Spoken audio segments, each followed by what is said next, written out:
Hello, ladies and gentlemen. You're welcome to another amazing episode of Dear Men podcast, where we dissect the stereotypes concerning men and have honest conversations around what it truly means to be a man. On today's episode, I have a very respectable lady in our midst. She is an amazing woman. She does so much for us here in Enugu State. I have with me the Commissioner for Gender, Children, and of course, Social Development, Honorable Ngozi Eyi. You're welcome to the podcast, ma'am. Thank you. It is so lovely to have you here. Thank you so much for having me. And might I add, you're looking very vibrant in your outfit. I mean, it's just totally matching with our aesthetics. And I must say that you really understood the assignment.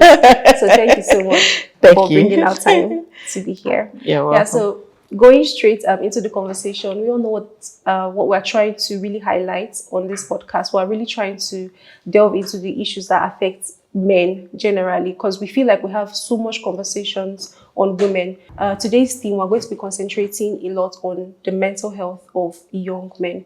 So I think the first thing I really want to understand is through your work, through your advocacy for gender, you have been in a position to actually see how mental health influences both men and women. So I would like you to really tell us, like, how do you think that men and women express these challenges differently? What do you think about men and women when it comes to mental health? How do you think that it manifests in them? Thank you so much. Yeah. The truth is that men and women experience mental health differently.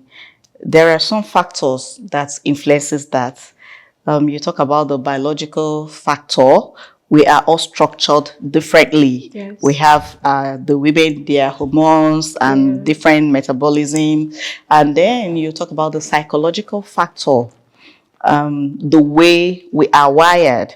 Then you talk about the social factor.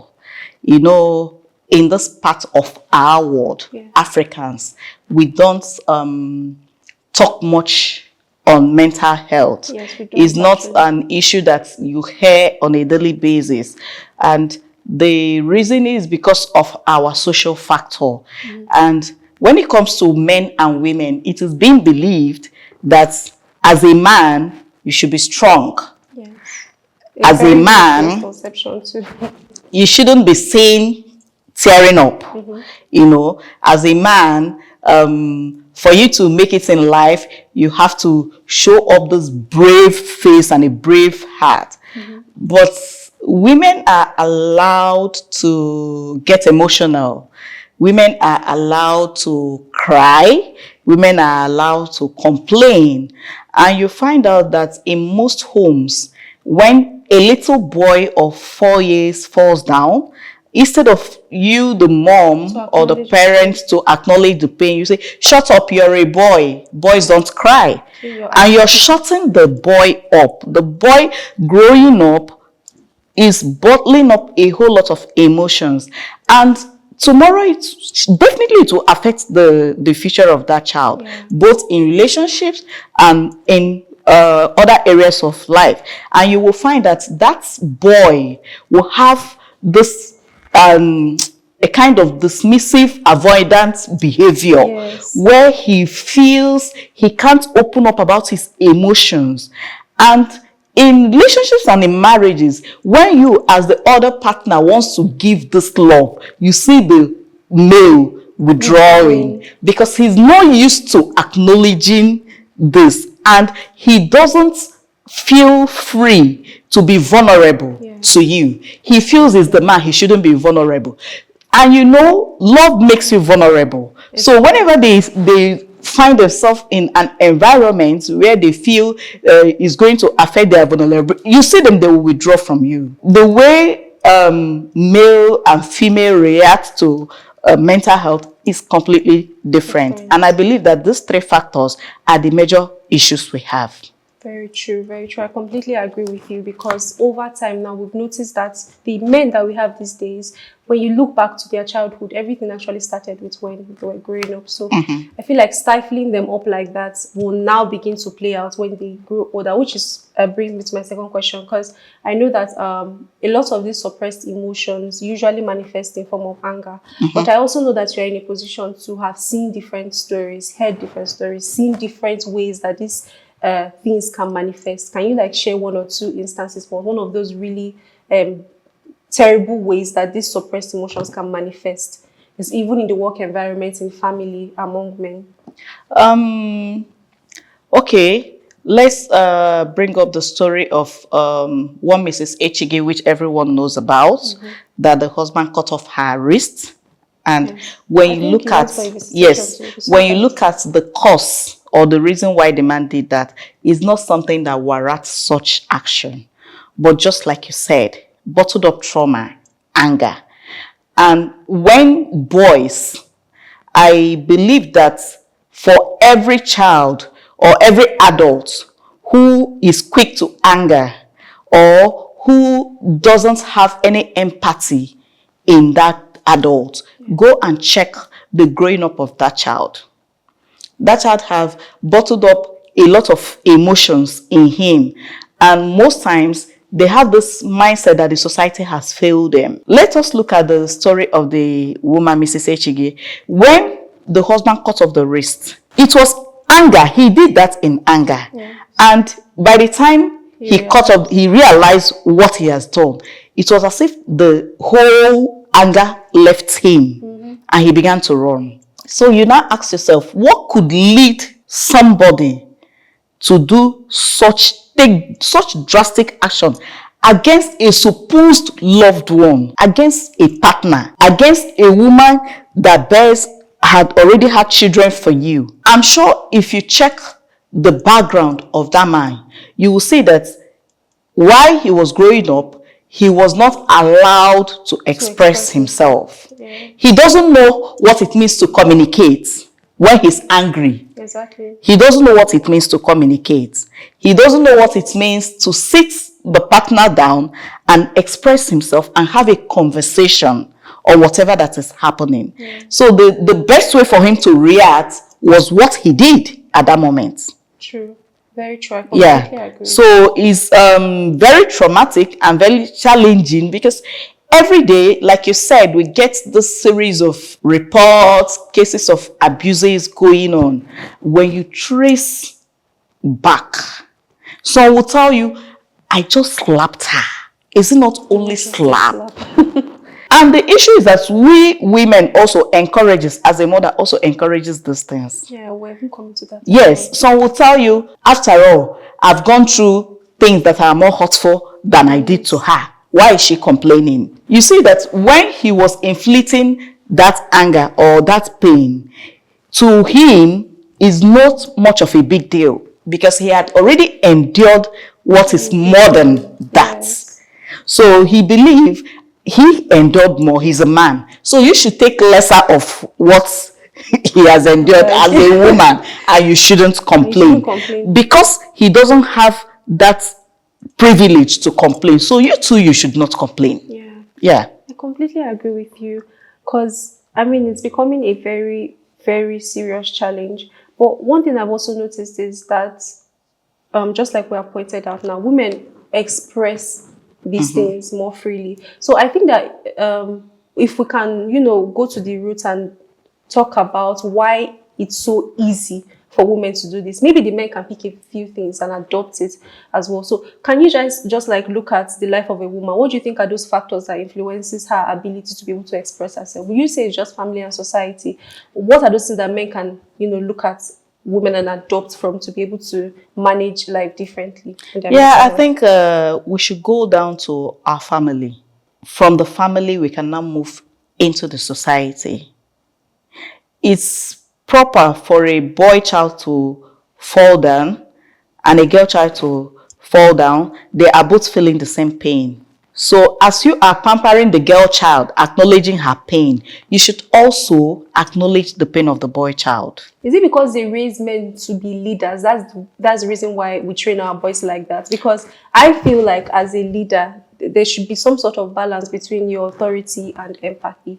So I don't understand why when we are raising our young boys, maybe because we have the mindset that they are men and they will have to lead the family. So we should always, give them the iron But we have female leaders, works. and they are doing exceedingly well. Exactly, because I really want the audience to know that's we have female always leaders, work. and I can tell you for sure that in most homes, women are the breadwinners. That's another thing too that we don't even know, or So, it's not often spoken about as well.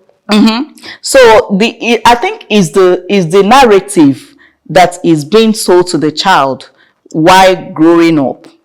It's just like when it comes to homework, some that's house chores. Some will tell you that this is a girl's work and this is a boy's work. Okay. Do you understand? So the same way, we should learn to treat our children the same. Allow our boys to express themselves. We should learn to hear them and listen to them. Most times we don't listen to our children. Most times we impose our own imperfections. We want to correct the things we felt we didn't do well while growing up in our children. So we impose our own vision and narratives about lives in them, forgetting that they are completely different set of individuals who may have different perspective than what we already have. So you will see a man who is a medical doctor will tell the son, I'm leaving this for you, so you must be a medical doctor so that you can take over my hospital. Yeah. We push the boy child more than we push the girl child. And everyone is not the same. If you have a child that's a boy child that doesn't speak out, that you don't know his mind, that keeps things bottled up, that is trouble brewing there. And it's just a matter of time. The child will explode. True. Yes. So I think we should begin from the home by, first of all, listening to our kids, giving them the opportunity to express themselves. It doesn't hurt for a boy child to cry. It doesn't. You allow him to express. Tears are even a kind of way to cleanse your heart from pains.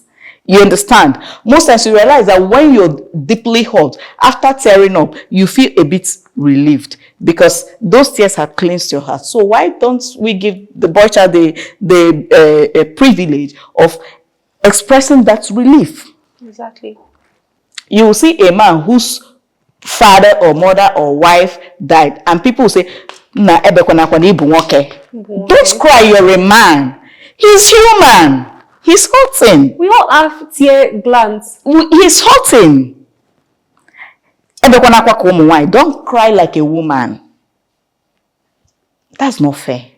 I will say it's not fair. The society is not being fair on men in that aspect. Yeah. Yes. And expressing yourself is not a weakness, it's actually strength. It takes strength actually to be vulnerable, unlike what a lot of people think.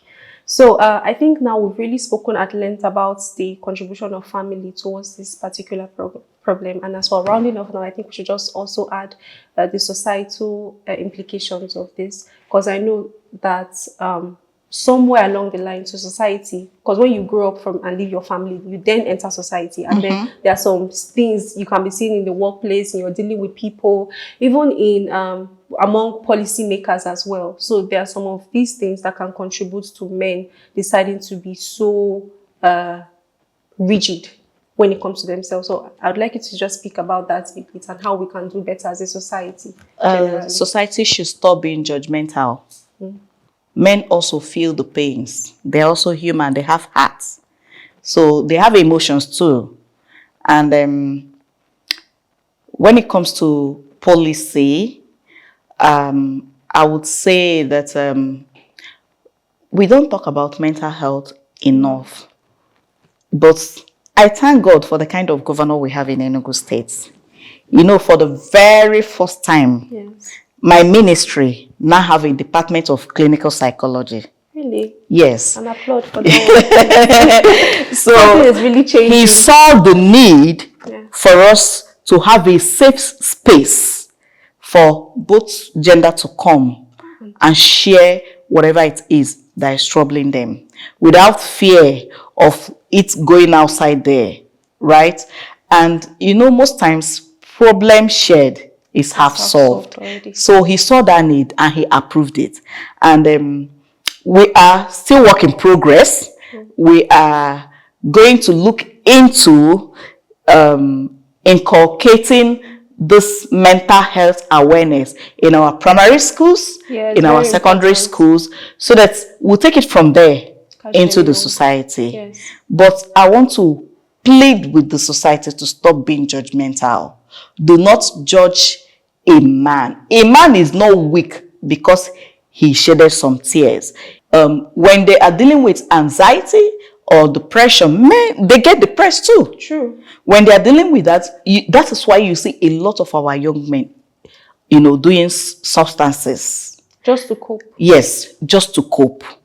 And when they are out, they put up this front that everything is okay. Yeah. But within them, they are dying.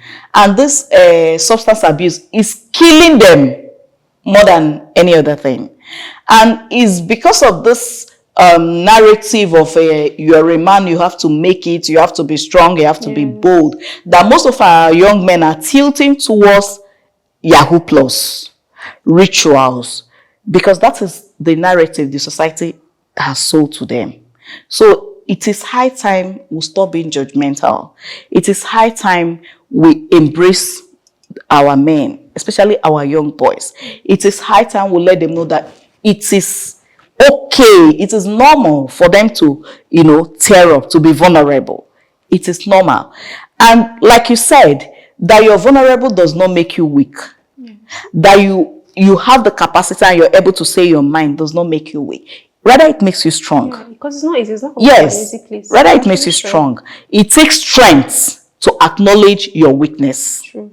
So please, I plead with the society. We should be fair to the male folks.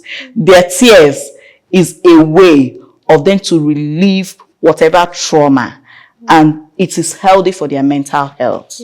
Yeah. I mean, I wanted to wrap things up, but then you said something that really piqued my interest, so I'll just ask it real quick and then we'll now round up. Okay. Because it's not every time we have a female guest on our podcast, so I think it's important we ask this question. You spoke about relationships between young men and young women, and I feel like while we're talking to the men, there might be some things that young women do to trigger things like this aside family. So I feel maybe you could say a word or two about young women in their relationships. This is romantic relationships, not talking about with men. Are there some things that if women can know and understand better about men, they can stop unnecessary triggers? Because some men feel like, okay, you are telling me to open up, but I don't even feel safe enough to do that. So while we have some of our young men doing some things that they're not supposed to do just to make ends meet, do you think that women contribute in one way or the other? And are there ways that we can do better in terms of helping our men open up? Okay, I know, first of all, before you get into any form of relationship, you should first of all try to understand the mental state of your partner. That is what will determine whether the relationship will last or it will crash. There are people, both male and female alike, who are dismissive avoidants. There are some who are fearful avoidants that leads towards dismissive avoidance. And there are some who are anxious attacher. Yes, they want you all the time. So the anxious attacher wants the attention all the time. And if he or she doesn't get the attention, you're not into that relationship. Then the dismissive avoidance wants love, but don't want to be suffocated. Yes. He needs his space. He or she needs his or her space. True. They need that distance because they don't want to be vulnerable. And those are people whom during their childhood stages are not allowed to express themselves. They are not allowed to be vulnerable. They were never heard. So if the other partner is an anxious attacher, somebody who wants to know everything about you, wants to check up on you 1 million times, wants to know what is going on, and the other person is a dismissive avoidant, there is no way they would work unless both of them agree to go for therapy. Sure. Or unless they understand the kind of their mental states and the factors, then they can be able to work together. If not, I don't see them working together. Then when you come to the fearful avoidance, is the person is always scared of you abandoning them. It goes both ways, both gender. You know, so the person will not want to give all and be vulnerable to you.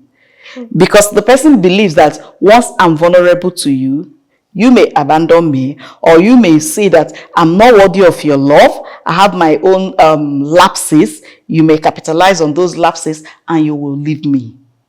So the person will not give you his or her all.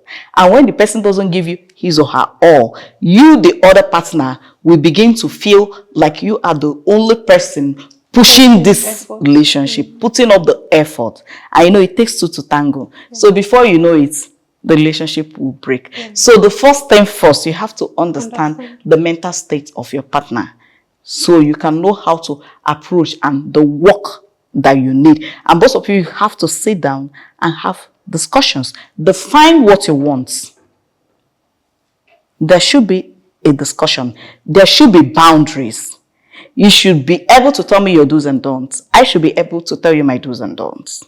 So that way we know what triggers each other. Yes, exactly. Yeah. That is such an important point that the Honorable just raised. I mean, one day we're definitely going to talk about therapy, but not on this episode because there are a lot of stereotypes surrounding that as well. So guys, we're going to wrap things up. And before we do that, I'm just going to leave her to give a word of advice to any young man that is watching us today. My advice to our young men: you're not alone in this fight. And please feel free to reach out to someone, maybe a friend, a trusted friend, a family member, or a professional that you know will help you to regain or have a stable mental health. Do not hide it. Do not keep it to yourself. Speaking out is strength on its own. Thank you. Thank you so much, ma. It's been a pleasure having you on today's episode. Thank you so much. So guys, make sure that you watch this episode to the end and make sure you share it with your loved ones. Don't forget to subscribe as well. I remain your host, Indile Joan. Bye.